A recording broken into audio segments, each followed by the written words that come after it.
This is what true worship really looks like.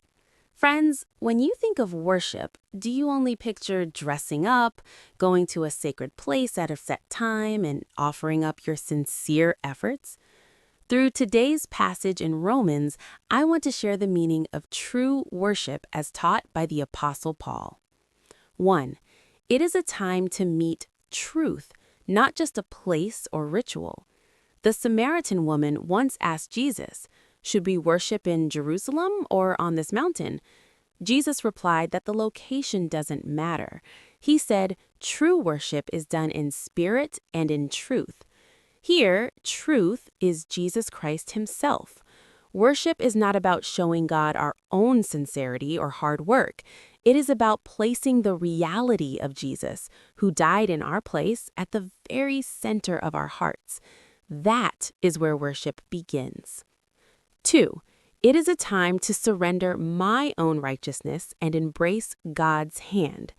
We often want to use worship as a time to report how great we are or how virtuously we've lived during the week, but true worship is the exact opposite. It is honestly admitting our helplessness. Lord, I am a sinner who breathes only for myself.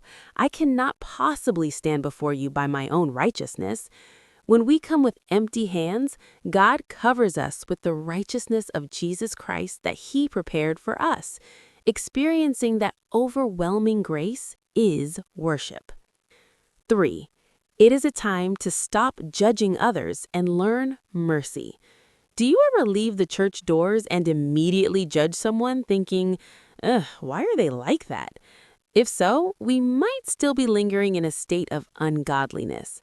A person who has truly worshiped realizes this: that person and I are exactly the same. Neither of us can survive without God's grace. Therefore, worship is the time to lay down the sharp heart that condemns others and learn to look at the world through God's eyes of mercy. 4.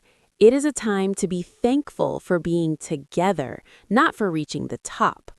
Even in our spiritual lives, we often strive to climb to a spiritual peak to prove we are better than others. But God never says to us, "Climb to the very top and come down in style." True worship is finding peace in the fact that simply being with God is enough, no matter where you are or what you look like.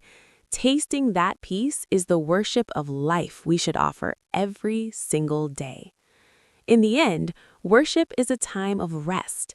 It is a time to stop the exhausting effort of trying to prove yourself and instead confess within the arms of the God who loves you unconditionally.